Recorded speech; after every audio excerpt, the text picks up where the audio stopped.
సముద్రంలోకి వెళ్లే పరిస్థితి ఉంది. ఈ నీళ్లన్నీ గాని ఉపయోగించుకుంటే రాష్ట్రాన్ని కరువు రహిత రాష్ట్రంగా, డ్రౌట్ ప్రూఫ్ స్టేట్గా చేసేందుకు అవకాశం ఉంది. డెల్టా స్థిరీకరణతో పాటు ఉత్తరాంధ్ర, రాయలసీమ తాగునీరు, సాగునీరు దించే బహుళార్థ సాధక జాతీయ ప్రాజెక్టు.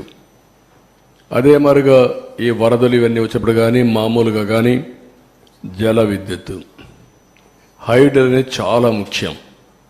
ఇప్పుడు సోలార్ విండ్ వచ్చింది. సోలార్ డే టైం వస్తుంది, విండ్ నైట్ ఈవినింగ్ టైం వస్తుంది. మిగిలిన గ్యాప్ ఏదైతే మనకు కొన్నిసార్లు కరెంటు కొరత ఉంటుంది, పీక్ లోడ్ ఫ్యాక్టర్, అప్పుడు ఈ హైడ్లు ఉంటే ఎప్పుడైనా ఆన్ చేసుకోవచ్చు, ఎప్పుడైనా ఆఫ్ చేసుకోవచ్చు. ఆ విధంగా కూడా హైబ్రిడ్ మోడల్ తేవడానికి ఐడిల్ పవర్ చాలా ఉపయోగపడుతుంది. అలాంటి ప్రాజెక్ట్ ఇది.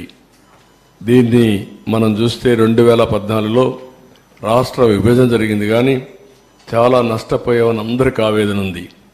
కానీ ఆ నష్టం కంటే 1924లో జరిగిన జగన్ విధ్వంసం రాష్ట్రానికి శాపంగా మారింది. దానికంటే ఎక్కువ నష్టం జరిగింది. ఇది రాష్ట్రంలో ఉండే ప్రజానీకం అంతా కూడా చర్చ చేయాల్సిన అవసరం ఉంది.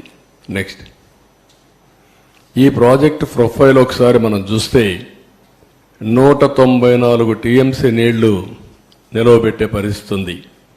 322 టీఎంసీ నీళ్లు సద్వినియోగం.